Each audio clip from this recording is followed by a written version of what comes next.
So Dan Buck will be talking about his YouTube channel about teaching kids to understand today's news in a way they can understand it. Mhm.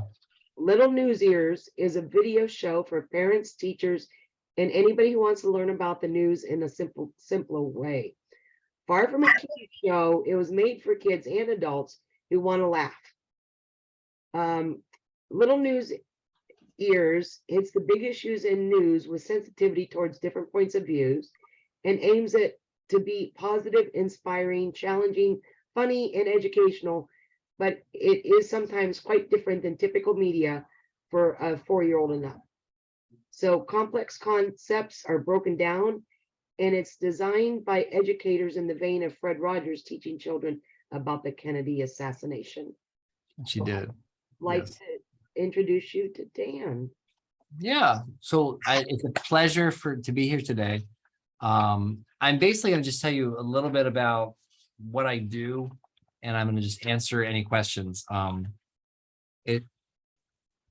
It's pretty straightforward. I'm an educator. I lived abroad for a while, and I've always been very passionate about the news. And this is not, liberal news or conservative news. It's just news. And I guess the thing that I felt for a long time is that kids in general, so this is when I was a kid, this is when I talked to students, I was a teacher for a long time. I feel like kids, they don't care very much about the news, right? It's not cool. It's not interesting. And I think there are a couple of reasons for that. One of them, of course, is just how polarized the news is right now, right? Some of us are watching, let's say, Fox News, some of us are watching CNN, and you're kind of using different sets of facts, right? So that's, I think pretty well known. But I think the other issue is that in the United States is one of the only countries where there's no funding for news for kids, right? There's PBS Kids a little bit, but there's really no funding for it. If you go to any other country, like Norway, where I used to live, you go to France, Italy, the government wants kids to care about the news and they pay for it.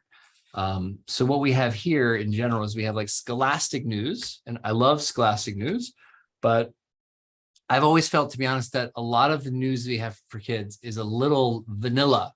It's like the dog, got rescued or something like that, so my passion is trying to give real news for kids in a way that's safe, but interesting. And I've sometimes gotten close to the line about, like what's too far, but I never go over the line. And really, my story is I have 2 young kids, and I was on a camping trip, or let's say a cabin trip with my family. I was reading George Burns's book, Gracie, all about radio, like how radio started. And I just loved it. I just thought it was fascinating. There was a time, maybe you know this, maybe you don't know this, when, vaudeville was the place you went, New York City and vaudeville. And then gradually, like, radio took over, and people would go to the theater just to listen to the radio, which is so crazy because, like, now, of course, it's not like that at all. It's just a different era. And I don't know, I just thought about how I'm a passionate reader of news. I have 2 young kids, and you know what? I'm going to make some kind of like really quirky, different news for kids show. And so I developed Little News Ears, and my concept at the time was basically cartoon news for kids. So I always made a cartoon. I can't draw, by the way, but I did literally do frame by frame of all of these, just characters talking. So it didn't look very good. I gradually got better. I learned who to pay a little bit of money to do that with. And especially during the pandemic, really when it hit, that's when I worked very, very hard. I made 80 episodes, maybe 88 episodes, sometimes 2 or 3 times a week. And they took hours and hours to do, but I loved it. It was just a passion project. So I got written about mental floss. I was in 2 issues of Mensa Bulletin, and a couple of little things like that. And really, I've just been doing it since then. So since 2000, this is my second. So I work in schools, by the way, my normal job where I make money. Little News Years makes no money. I wanted it to bring in money, but it just doesn't bring any money. I am the director of the lower school at Briarwood, the Briarwood School in Houston. The Briarwood School is a school for students with dyslexia. Just so you know, so that's what I do my day job. And then like little by little, I work Little News Years. And now, as you can probably imagine, I don't have much time. So I still do a couple of shows myself per month where I play these characters. The first one's called Boxer Blue and Bram. So it's like a father and son, kind of like based on my son and me. And I always give 5 news stories. So the next one's going to be next Friday. It's only on podcast form. I have another one too that's based on my daughter. But beginning last year, I brought in kids. So I have about, I'd say 10 to 20 people now, 10 children and about 10 adult actors or writers that are working on shows too. So really the pitch I always give to these kids is, like there's a whole world of news for kids that's never been done before. So like, for example, you could have opera news for kids. There's no show like that. It doesn't exist. If you're into opera and you're a kid, you can have a news for kids show about it. And similarly, in the context, there's no news for kids show where the host is climbing a tree or acting on stage. There's so many things that can be done creatively where it's just not overdone. So I find it just very exciting that like there's this little niche that not too many people care about, but I really do care about news for kids.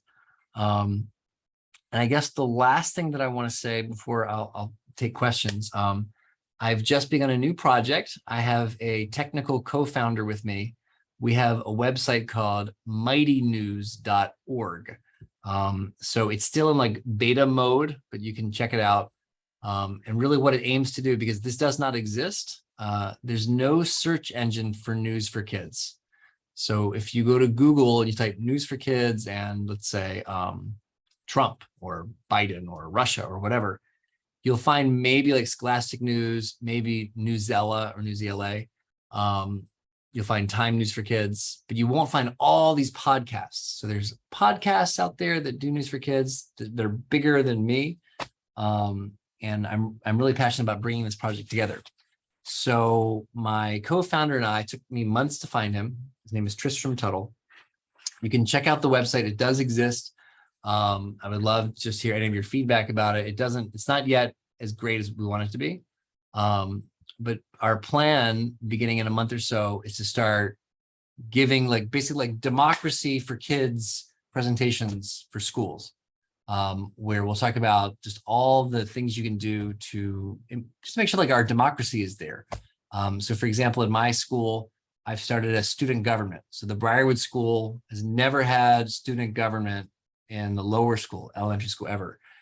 So I brought that. I've done it before too. I'm a big believer in the democratic process.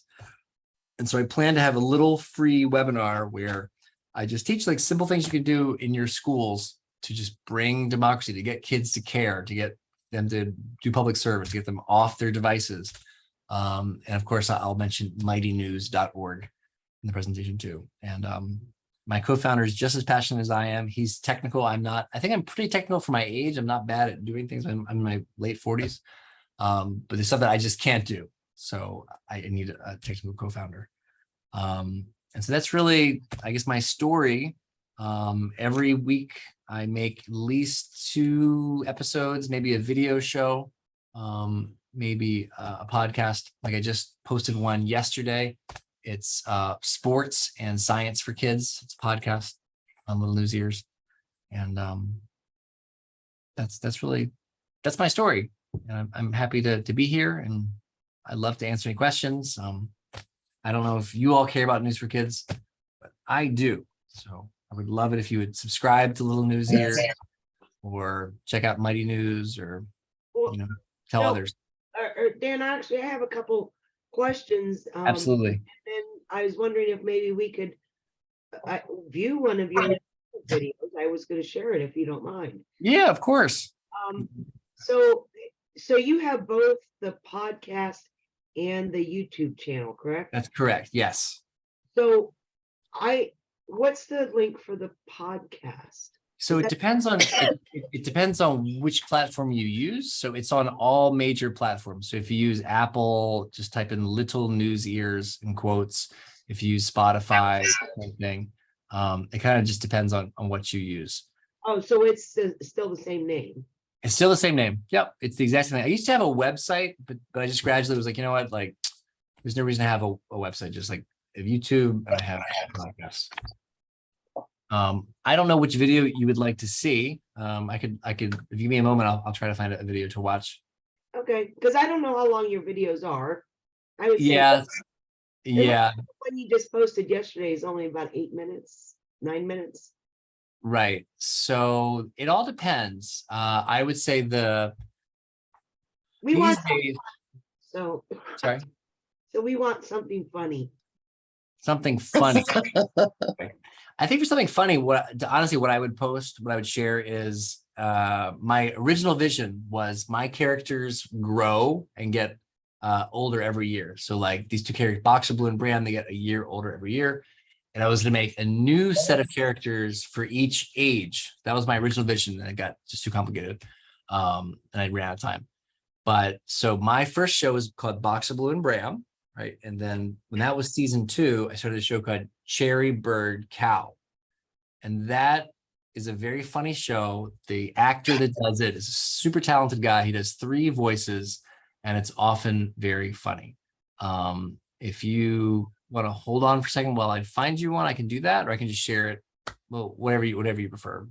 It's still news for kids. There's always a joke somewhere in there. It's up to you. It's up to everybody else. Yeah. And I don't mind you just looking on your own as well, just simply if you're curious. If you go to Little News, it's youtube.com/c/little news ears. And then I'll type in the chat box. The show is called Cherry Bird Cow. But he's great. He's very, very talented. He can do voices that I can't do. Like I do voices and I'm okay. You know, I used to be, I should say, a professional actor. You should know that too. So I studied theater in college, moved to Los Angeles, and I was an actor, like legitimately. I worked at DreamWorks. I worked at something like Destination Films. So that's definitely in my blood still. But this guy, he's a working actor and he's way better. But so we had a whole season of that.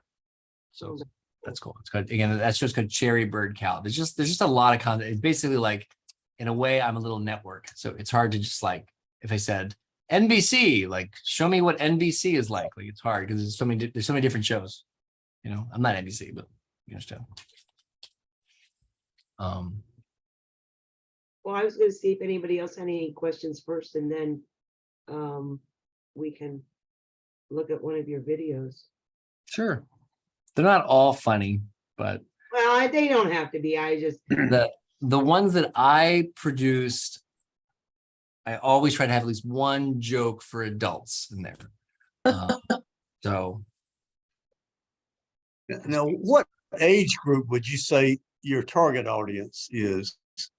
it's a good question. So these days I have other kids and adults that do their own shows, and so they can pick and choose what they want. So for example, we have some actors or reporters who really want teenage audience. So we have that sometimes. I always look at it for my own son. So my personal show, even though many people would say like, why are you talking about politics to a 4-year-old? Because I talk about politics with my own son, and he's 4 years old, and I really try to make it very, very fair. The example that I always give is when President Trump, he was taking the hydroxychloroquine pill. I don't know if you remember that. That was in the news. Like that was a big story, right? Like that's what America was talking about, whether you're liberal or you're conservative, like that was the news. And so that was part of an episode where I said, like, that's what's happening. The president is saying you should take this medicine, this pill, and many people are saying it's dangerous, but some people are saying it's not. Where normally that kind of news would not be given to a 4-year-old. It'd be the whole like, no, that's not appropriate. But in my opinion, like there's nothing wrong with that. That's what we're talking about. You know, I want our kids to know what the conversation is, not to be like it's not that I don't cherish childhood. I do. I want them to go to Disney World and I want them to be happy and all those things. But I always have felt like there's a disconnect where suddenly you're 13 years old and they go, World War II happened and Hitler was very bad. This big drop off where like, I feel like it doesn't have to be like that. You can talk about some things without being scared. Just go, oh, like I've talked to my own son about Hitler before. I said, yes, like he was a bad person. This war happened and, just like little things, just to have basic knowledge of it. So the short answer to the question is my shows, I'm always looking at my kids. My son is now 7 and my daughter is 5. So I kind of use them as my target audience. They don't really listen. They think it's cool that I have a show about them, but they're not really into it. Thank you for your question. You say that it's news, which sort of implies to me, I mean, when I watch the news, whatever was produced 3 days ago was ancient history. And I'm not interested in it anymore. So I'm sort of curious, what's the lifespan in your view of an episode that you produce? I mean, are they timeless, so to speak? Or? Yeah, it's a very good point. It's a very good question. I guess I see it as sort of like Brain Pop. If you know what Brain Pop is, Brain Pop's like a very handy video series that explains everything. So like it's for kids. So it's a good point. I see it as a combination of education. So like at some point it's definitely old, right? But I still feel like everything I've done over the past 4 years is current enough that you could watch it. So like it's always something, I hope it's meaningful. It could be like a scientific discovery, for example. It doesn't matter if it was yesterday or 3 weeks ago or 3 years ago. The point isn't like that it's news like now. It's like this is happening. And usually the kids just don't know those things. And there's anything like, I think of a good example. Last year, there was a robotic dog that was brought into Boston, right? So the police in Boston used like a real robotic dog. And since then, the dog is no longer used. Many people complained about it. But I still think if kids watch that episode now, they would learn, oh, that's weird. Like a robotic dog was being used by the police, so it's not now, but it's still information that's good to know about technology and about, what government's trying to do. That makes sense. So I learned very quickly that you can never, things do age very quickly. And sometimes the production process takes at least a week, right? Just to write the episode or just to plan it or to find the quiet space, just to do it. So I'm very careful with the words I use. I never say like, today, I even stopped saying a date. I was like, today's October 13th or whatever, because what happens if it doesn't get, made in time? So I just say something like this month or in October, something like that. I hope it answers your question. Okay. Well, say you had 2 children and one was being raised by parents on the conservative end of the political spectrum, and the second child was being raised by parents on the left end of the political spectrum. Would either set of parents find issue with what you were presenting? It's a good question. I will admit that sometimes, yes. So there are times when, yes, I would say that if it skews any direction, it goes a little bit on the liberal side. So if I made a joke, it'd be on the liberal side. But I did have a show for a while that my wife was the narrator for. It's called Kiki's Kid Lines, and you can see it. She has a very strong accent. And I tried very hard to have something from Fox News, something from CNN. Like it really was kind of balanced. We're just sort of like on the middle. I do, believe it or not, I don't even know why, but my biggest fan base is on Getter. So I think I have like 1,000 people that follow me on Getter. And I'm always, like, for example, we have an African-American news for kids show, right? We have things like that. And I promote it and I get likes on it there. So I guess the short answer to your question is, as I've done the show more and more, I think it's more and more neutral. I think it still skews left. I will admit. I think in the beginning it was even more to the left, but I sort of feel that conservative parents, they kind of don't want their kids to know news as much. My opinion, I might be wrong about that. Typically, I feel like it's more of a liberal idea to have your kids, I don't know things about current events, but I may be wrong about that. That's a good question.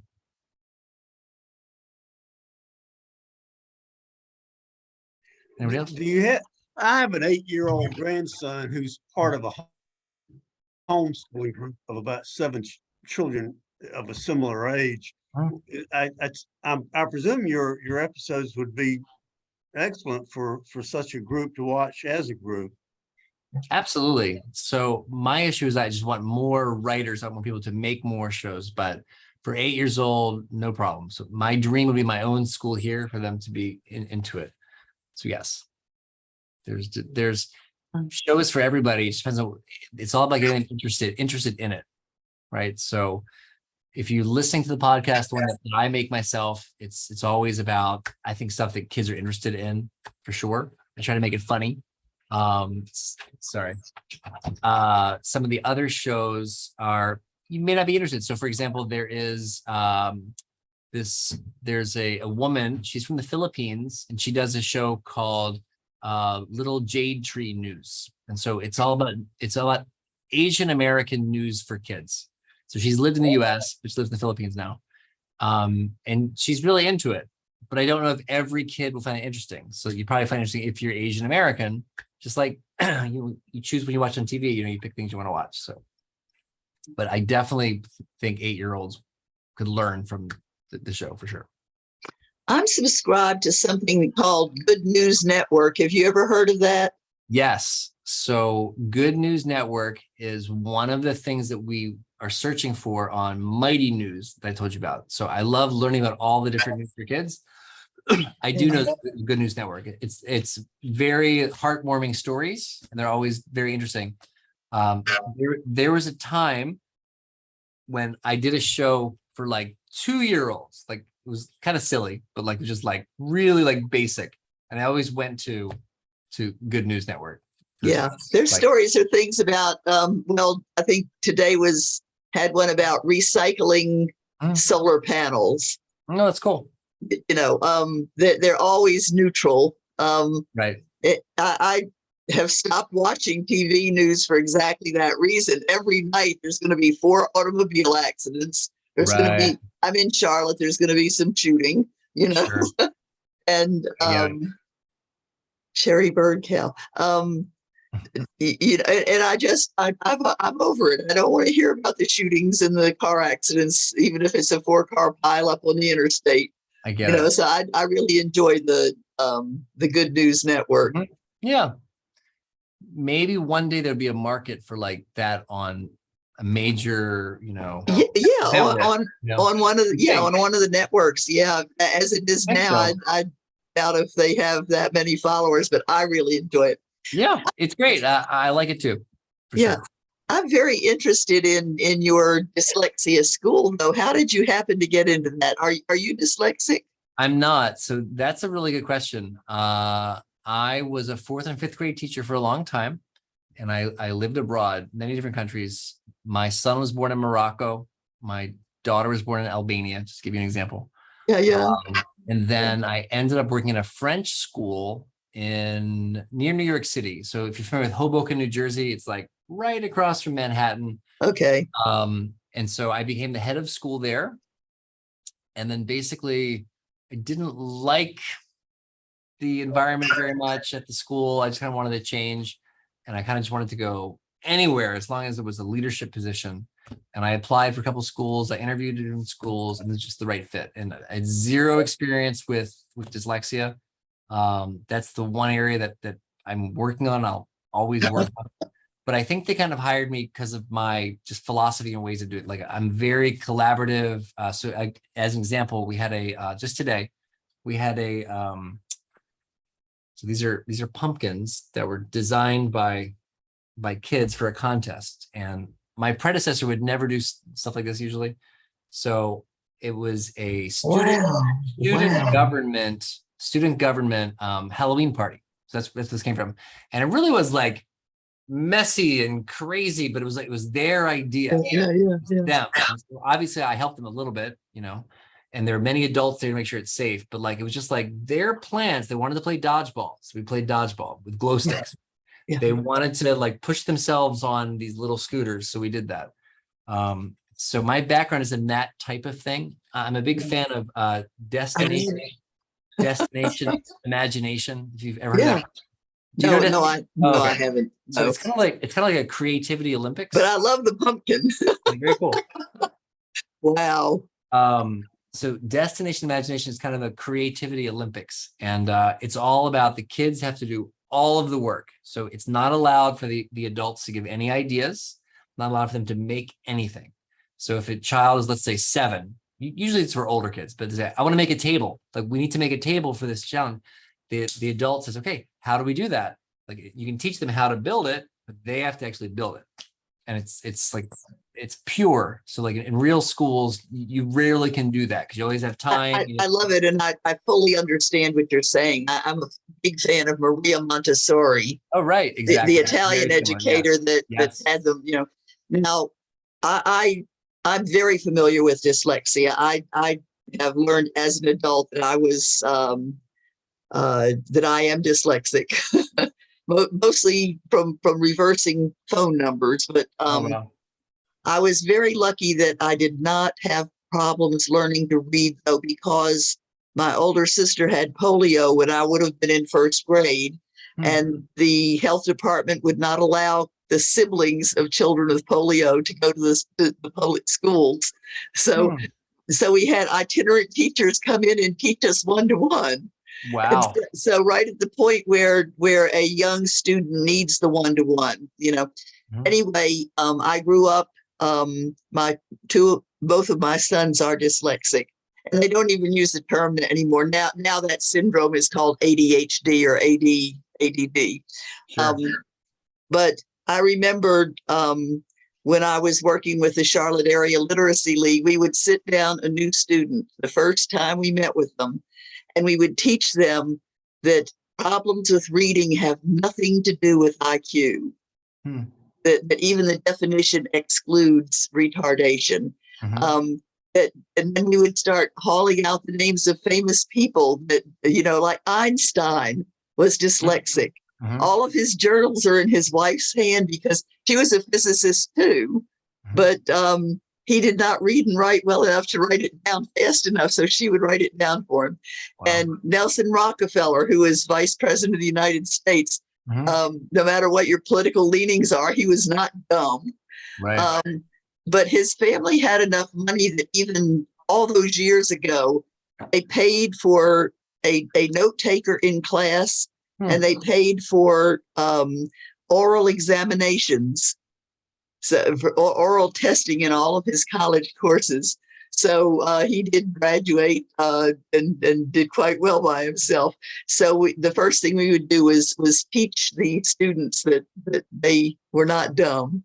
They just had a different learning style from what the American classrooms use. I would say the biggest thing, we do have dyslexia interventionists, right? So we have some members of staff who really know their stuff and they know what they're doing. Yes. That's not me. I'm learning that aspect of it.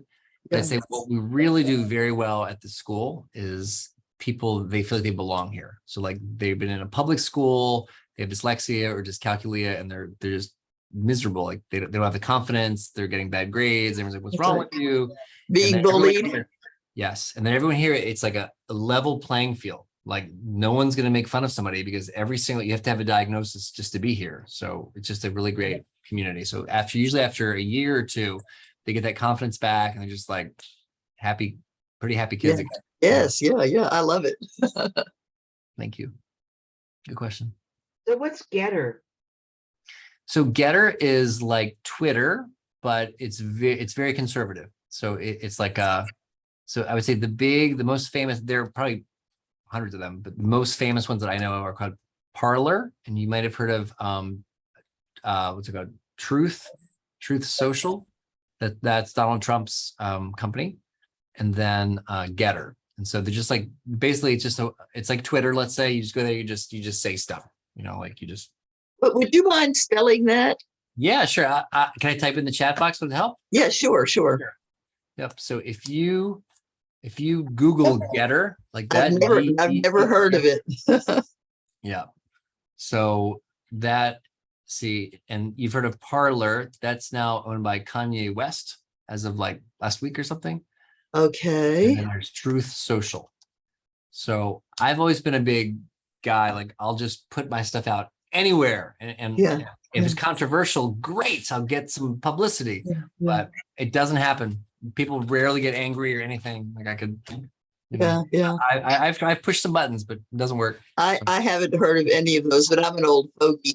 Ruth, do you have a podcast yet that we can watch? Yeah, I do, and I didn't know which one would be the best. So I found a lot with the cherry bird cow in it. Mm-hmm. There's one about Alex Trebek's gone and Fungi the dolphin is missing. Right, that one's probably good. I don't remember. I hope there's a good joke there somewhere, but I remember that episode when Alex Trebek passed away. So that's an example. Like usually you don't tell news for kids about somebody who dies. You don't do that, but I do. That's a good example. Yeah. The other one is COVID-19 screen test, eating sea beans and weird instruments. Right. So, I remember that one. So, and then about Biden's inauguration. So let's do this one, and then if you guys want, we can even do a second one. Yeah. Sure. If you want. Remember, it's for kids, so it may be not so meant for kids, with an adult side of it, I'd say. Yeah. Wait a second. Just as long as they don't use it. I'm talking to children. Do you understand, dears? No. No. That first grade teacher voice, you know what I mean? Right. Mm-hmm. Okay, can you guys see that now? Yes. Okay.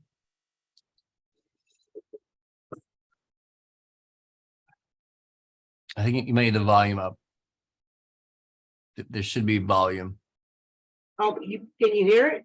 No. No.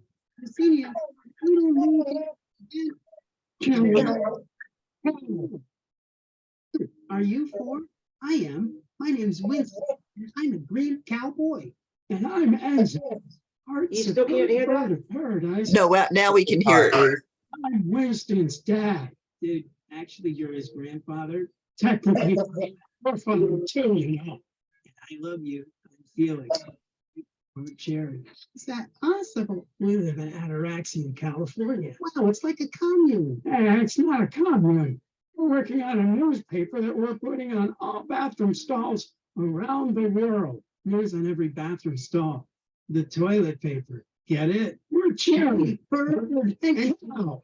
Today's day is November 25th, 2020. It sure took a while for us to get a show again. Yeah, we were preempted by Just Vote Moms for the past 6 weeks. You know, when mom wants something, moms get it. Yeah, it was pretty exciting that Jasper and Jarvis went on a date at the end of the show. Ooh. So guess what's happening? By the time the listeners hear this, it looks like Joe Biden will be the 46th president of the United States. The election was a while ago. You know, apparently declaring the winner was also preempted by counting and counting and counting again and recounting the votes. But they're almost done. Biden is going to be the oldest president we've ever had. Yeah, but Kamala Harris is going to be the first Black woman of Indian descent to be elected vice president. Wow, the Trump clown troop of anorexia must really be upset. They didn't even have a parade.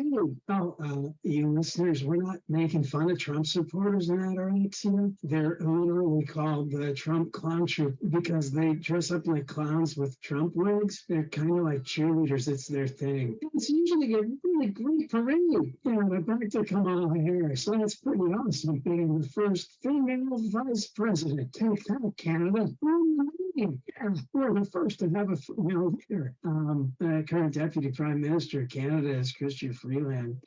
Canada was the prime minister for the whole country in 1993, only for 132 days, but still it's a big deal that Kamala Harris will be our vice president. It's like a movie that we'll never forget. Speaking of which, Scientists discovered a cell in human brains called time cells. They place a sort of a timestamp on memories as they're being formed. It allows us to recall sequences of events or experiences in the right order. Yeah, they found them rats decades ago, but now they know humans have them too. Yeah, it helps people keep things in the right order in their memories. And explains why some people who have damage to parts of their brain can't always keep things in order. They have a hard time keeping things in order. I get it. Like, I just woke up and now I want to go back to sleep. Would you like me to sing you a lullaby? I like lullabies. Sure you do.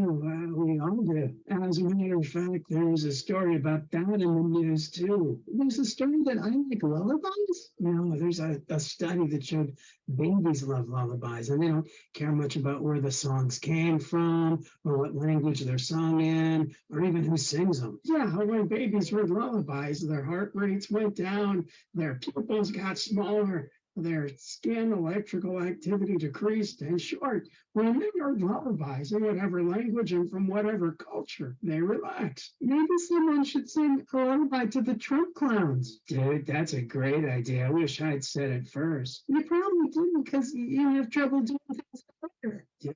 I mean, I do. Yeah, I remember you saying that just a little while ago. I don't remember that. Do you remember recently that was really sad? Yeah, Alex Trebek died. He was the host of Jeopardy. He was great. He'll be missed, but I swear I just saw him hosting the show. That was pre-recorded. He'll be hosting until Christmas.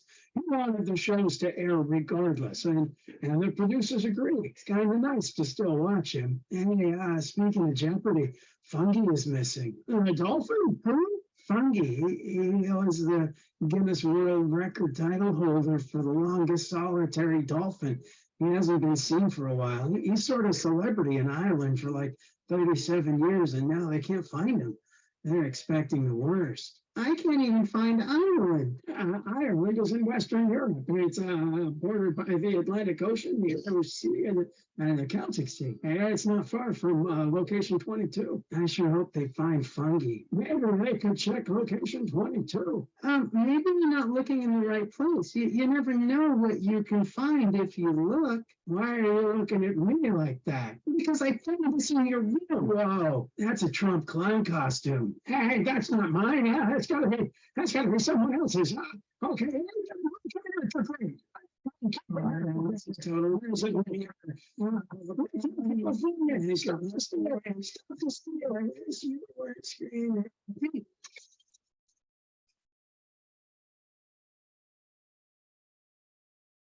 and you want this week's news for kids, go to littlenewsears.com. And don't forget to check out our videos on YouTube, teacher lesson plans, and more on littlenewsears.com. May your sweetness shine and your colors glow.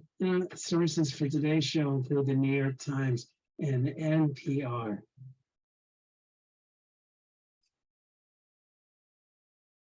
Wow, it was a little painful for me. I've never had the spotlight like that. So the show has gotten better since then, and more neutral as well. And the sound is better when you watch it on YouTube yourself. I thought it was cute. Thank you. I didn't write it, just so you know. So the actor, he did all the writing. I would just put the news stories themselves, and I just would say, write it. So he wrote it.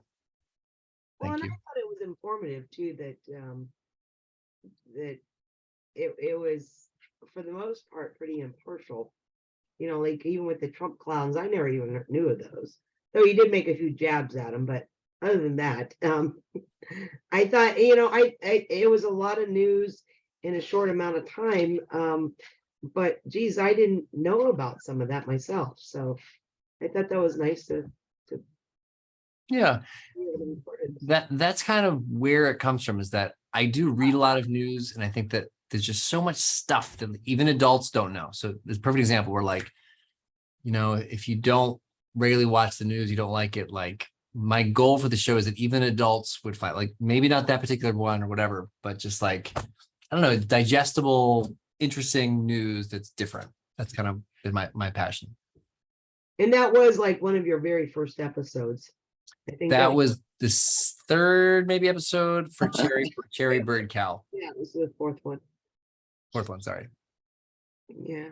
Yeah. And that show stopped. Basically, like I used to pay him because I thought that money would be rolling in, but money didn't roll in. So I stopped paying him. So we're now pro bono. Little News Ears is just, it's me and people who volunteered to do it, basically. Right. Do you have another one, Ruth? Yeah, I'm trying to pick one out. Cats in underpants and racism, UFOs. Do cats put their butts on everything? UFOs. Cirque du Soleil, Cartoon Dad. I don't know. Okay, we could do the UFOs. Let's see here.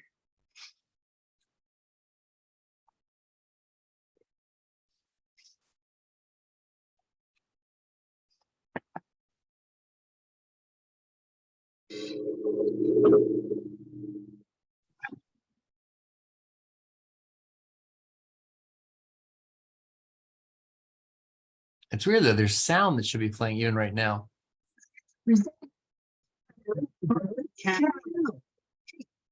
Are you four?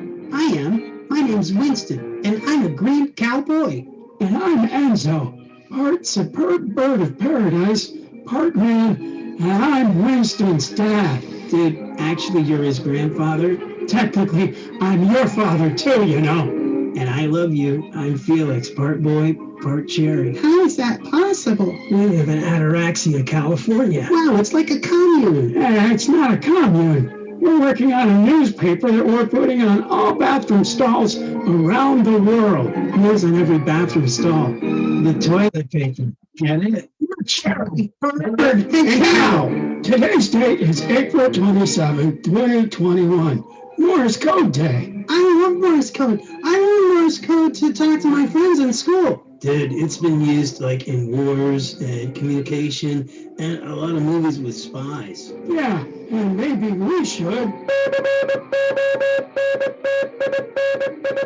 Continue. Thank you, Samuel Morse, for inventing dots and dashes that mean letters. Yep.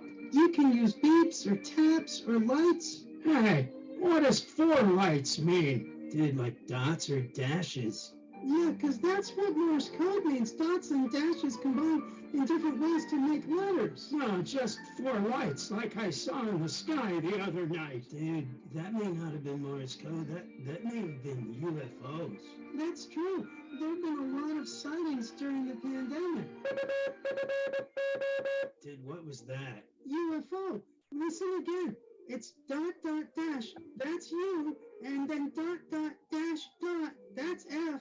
And dash, dash, dash is O. Listen again.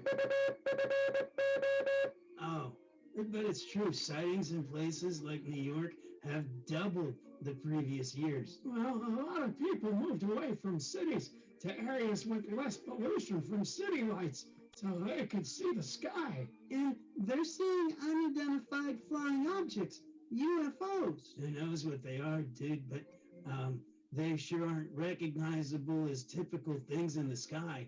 Even the Pentagon released videos of stuff that they didn't know or couldn't recognize. I guess if they can say they've seen a lot of stuff, people feel safer admitting it. I mean, I've seen something I can't explain. Huh? Yep. I was flying late at night, and in front of me was this big ball of light. And when I got closer, it turned into 3 lights. And I got even closer, and they all split up and flew off in different directions. Whoa, that's crazy.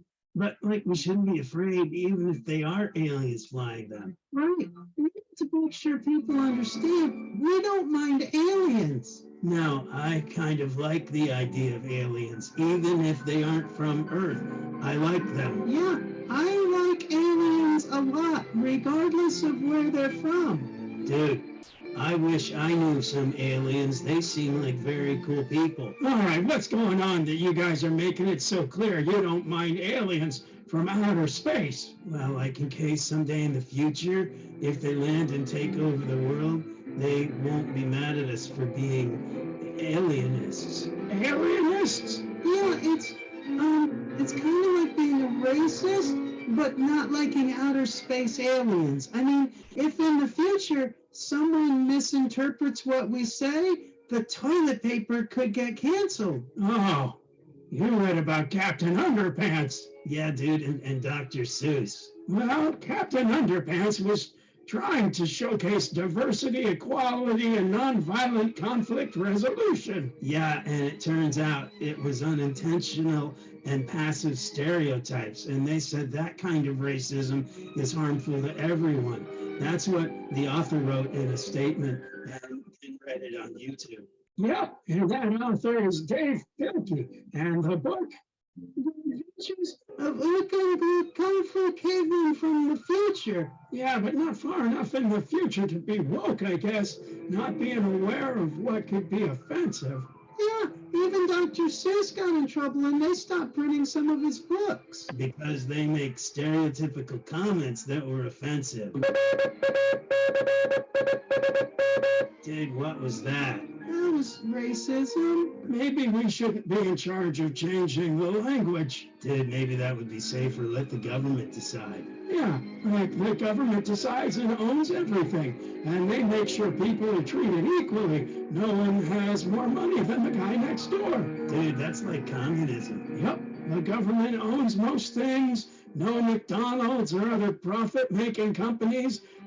Maybe not even own your own house. Dude, yeah, communism. And, speaking of communism, Raul Castro is stepping down, so Cuba might be changing from communism. Slowly. I mean, some people are being allowed to run businesses and the government is stepping back. Yeah.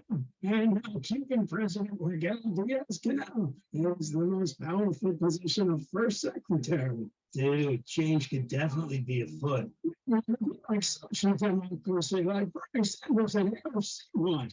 Like it is in Norway, where people can own things too. Not like old Cuba, where government owned everything. Yeah, well, it would definitely be nice if money were more equal. And it would definitely be nice to make your own money. Well, like money can make a difference even to a baby. There have been studies, dude. It's true.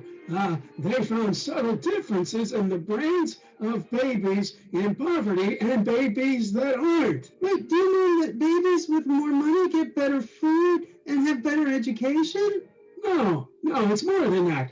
Poverty seems to directly cause changes in thinking and emotions and brain development. That's what they found. Yeah, it would be nice if the government, would occasionally give us all money. It must be tough for the government to have all the money and not really have your own. Dude, there might be more to that than you know. Like in Canada, they tried an experiment and they gave homeless people good-sized sums of cash. Wow, I bet I'd buy a lot of toys and candy and maybe some video games. Dude, that's not really what happened. They gave it to homeless and a lot of people were surprised at how they turned it into a good thing. Hey, maybe we could help out Sherbert and give him some cash. You mean that homeless guy that lives between the 3 large rots in Ataraxia? Yeah, maybe he could find a better place to live. Well, we could try, but remember, some people take large amounts of money and basically rip people off. Yeah, dude, but those people usually ask you for money. Worse, they say they're going to take your money and make money with it and give you more money back. Yeah, that's like a pyramid scheme, or like a Ponzi scheme like Bernie Madoff did, and he just died. He created one of the most devastating Ponzi schemes ever, and he was going to be in prison for like 150 years. That's how long his sentence was. Yeah, he died before that happened. What's a Ponzi scheme? Well, like Bernie convinced people to chip in money in hopes of making more money. And when people came in, he paid off the guys who gave him money first if he could. And then he fooled more and more people to keep giving him money in hopes of getting more money back. Oh, like a pyramid scheme. Well, no, not really. People get ripped off in both, but a pyramid scheme gets other people to get other people to come in, and then the guy at the top pretty much is the only one making money. And the lower people keep bringing people in below them, but both schemes are scams, and a lot of people lose money. So they get the money and run? Yeah. So today is Morse Code Day, which is dot and dash, and we're talking about stealing money, which is kind of Got and dash. Dude, that's so weird. But it's true. Yeah, we should probably end this episode. One more thing.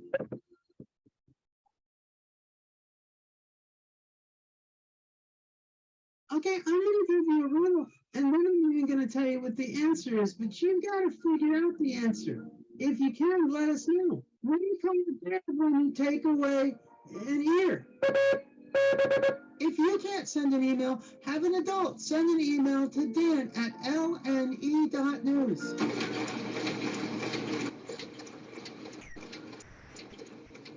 And you want this week's news for kids? Go to littlenewsears.com. And don't forget to check out our videos on YouTube, teacher lesson plans, and more on littlenewsears.com. May your sweetness shine and your colors glow. Sources for today's episode include the New York Times, BBC, and Vox.com.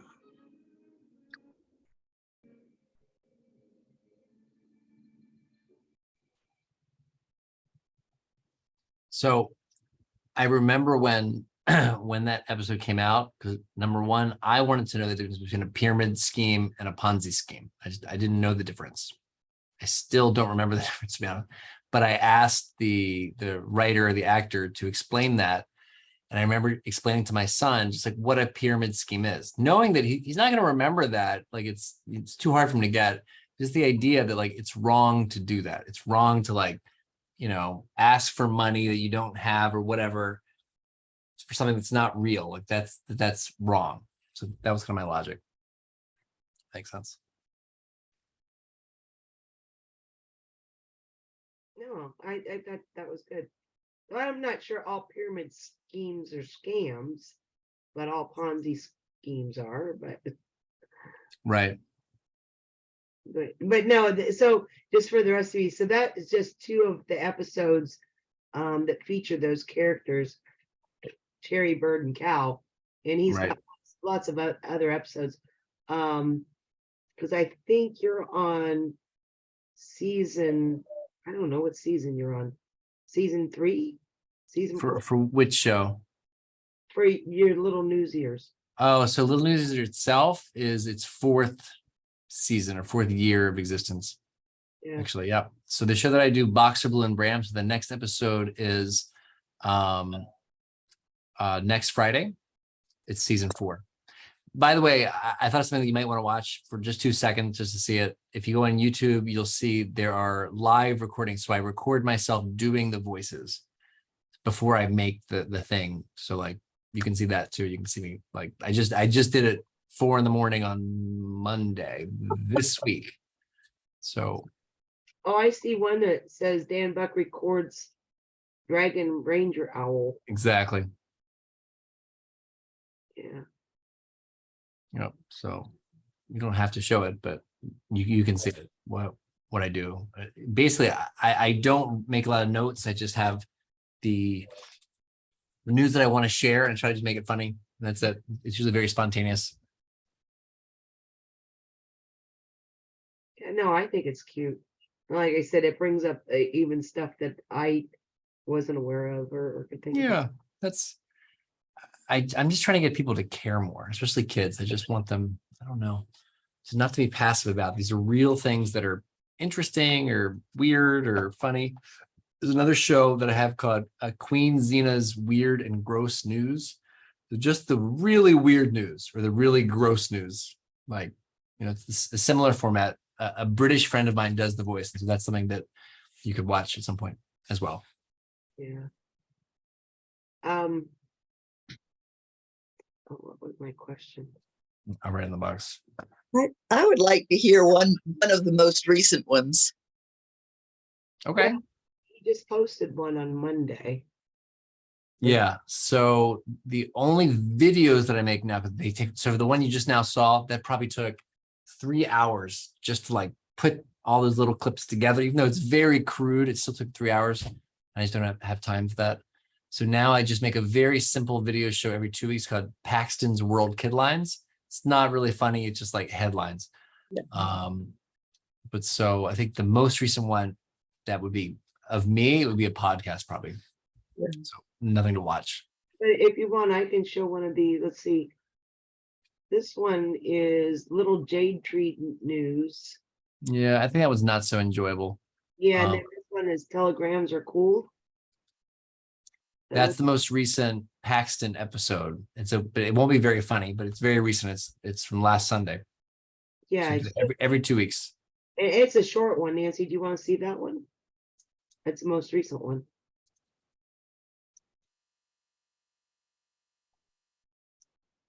Yeah. So basically, there's an actor in New York City who does this show. I just try to find 5 headlines around the world. So it's never based in the US, very, very rarely. And it's just talk about like maybe a country in Africa that usually like Democratic Republic of Congo. You don't teach 5-year-old kids about that typically, right? But my whole thing is like, why not? Why don't we do that? Yeah, so here I can share this one. Uh-huh. Super current.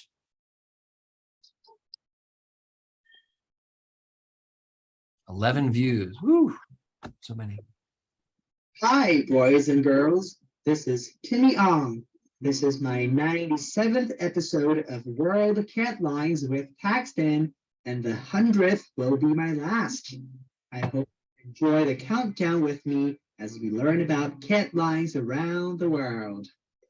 Sure, my name is Paxton. The world is awesome. I'm here to help you know and care more about the world beyond the USA. It's October 23rd, 2022. Our first cat line is, why are some young Chinese people dressing up like middle-aged civil servants? Because it's cool. The trend is being called Ting Chi Feng, or office and beauty style. It's basically an homage to the president of China, Xi Jinping, who will likely be the president for at least another 5 years. Our second headline is, U.S. returns rare ancient Roman coin made by the Jews. The 7/4 shekel is estimated to be worth as much as $1 million. The coin was minted during the Great Revolt of 66 to 73 CE. The minting of a coin like this during oppressive times is said to represent a sentiment of in your face to the Jewish people's Roman oppressors. Our third headline is, how do Japanese people show they care? They sent a telegram. Long before email, telegrams were the way people sent messages fast. Recognize this sound?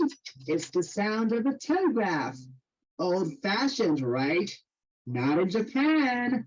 Millions of telegrams are sent each year in Japan, giving people special messages the way no other message can. Our fourth headline is, after 75 years, cheetahs returned to India in a grand experiment. Cheetahs were once commonplace in India. The Mughal Emperor Akbar, for instance, held on to 1,000 cheetahs in stables. Cheetahs were also drawn on cave walls and were in ancient texts. And then, 75 years ago, they disappeared from being hunted. Last month, 8 were brought into India on a Boeing 747 from Namibia. India is proud to host them, and many people in the country hope the cheetahs flourish. Our fifth headline is, 3 chimps have been kidnapped. If it sounds like a joke, it isn't. As of this recording, 3 baby chimps have been kidnapped from a primate rehabilitation center in Lubumbashi, Democratic Republic of Congo. The kidnappers are even demanding ransom.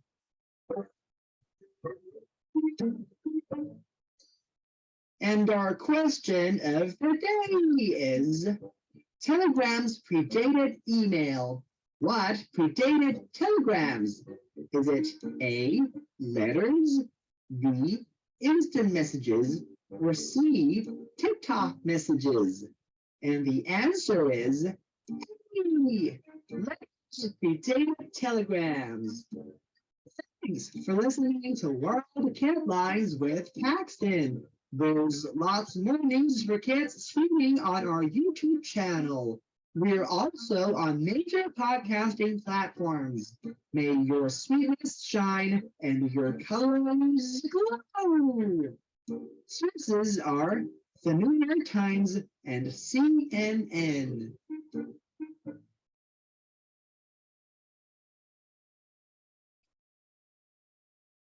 You got about right. Here's the deal. Kevin McCarthy, Republican leader in the House. Well, that was cute. Thank you. Yeah, yeah. That was like interesting stories that aren't in your mainstream. Right. That's what I try. To Yeah. do. And that I write myself, and it's really meant to be just literally just taking a headline and just explaining it so like a 6-7-year-old could understand it if they really wanted to just break it down. That was You know, every it- 2 weeks that show is made. In a way, I think that's important because, we keep hearing the same old stories over and over in the headlines, and they're always depressing, about school shootings and different things. So it's kind of nice to see some of these other things, even though, like stealing 3 monkeys isn't good, but, it's different than what Yeah, we hear in the main. exactly. That's what I try to do. And again, I don't want to be negative. So for sure, sometimes I'd be like, there's like 3 sad stories out of 5. Should have something that's not so negative, but I don't want to hide away from it too. Like I thought, chimpanzees being kidnapped, kids will care about that. Like they should care. And it's Yeah. it doesn't say they died, which maybe they did. It said they were kidnapped, right? So, but that just happened a few weeks ago. Oh, I remember what my question was. So if you're on Getter, which is pretty conservative, and you Yeah. go a little bit more towards liberal, I'm surprised you don't get a lot of feedback from that. Exactly. That's the fascinating thing that I can't tell you. I can't tell you why. I want that feedback. I'm ready for it. I've been ready for years, but I don't get it. In fact, the most followers I have, you look for little news ears on Getter, you'll see I have tons of followers. Doesn't mean they pay attention, but they add me, and I definitely post things that are, You get comments. no, 0. Oh, I think in all this time, at one time I was emailing schools and I said, hey, Little News Ears exist, check it out, blah, blah, blah. And I was just explaining it. And this person, I think in like San Fernando Valley, so, in Silicon Valley even, she really was like, oh, I don't like how you do this. Children shouldn't learn about the news or something like that. But I don't get feedback like that. And I try, I really do. Like I try to stoke. I want people to talk about it, but yeah. happen. Well, I think it'd be interesting to listen to your podcast. I didn't want to pull those up tonight because I know because I'm sure those are a lot longer than the YouTube videos. So They're about, I guess, about 10 minutes long or so. It's the same format. There's just 5. For me, that's just the right amount. There's 5 quick little things. So I try to have a little story involved, but it's similar. For sure, I enjoy it. I think it's the most, I hope it's obvious. Like I enjoy doing it. When I get on a roll, I'm just like playing the 2 characters and I'm just like, I laugh myself. I find it funny. So But nobody else does, at least I do. Right. you enjoy what you're doing, and honestly, it's only been a couple of years, so Right. it usually takes a while to build up followers and Of course. things like that. So, That's true. and I know that I thought Susan is writing an article about you for the Mensa Health Bulletin. She did. So it's already out. It's in the October. Oh, is it? Yep. I don't remember the page. I'm not on that page yet. Oh, I think this is the Mensa World Journal. yes. Well, of Yeah. course, I get the World Journal every month. Mhm. Okay. So I have a Google Doc version of it actually. So I can share with you if you give me a second. Susan lives very close to here. Oh, cool. Nice. Does anyone have any more questions for me, or I don't know, anything else? worthy of discussion. Dan, I appreciate you. Thank you very much. I appreciate being here. It's great. I've never had this opportunity before like this, so it was nice. Oh, well, that's interesting. I thought there are people, and you should talk to Susan because maybe she can. I did actually, and I got to tell you, I did share this with the Gifted Youth Coordinator group, and they posted it within the region. And I thought that there was a few of those that told me they were going to get on tonight, and I didn't see them on unless Okay. the Mensa. There's one that got on early, and then I think before you came on. So Right. but Good thing you recorded it. yeah. right. Oh, and actually speaking about that. Yeah.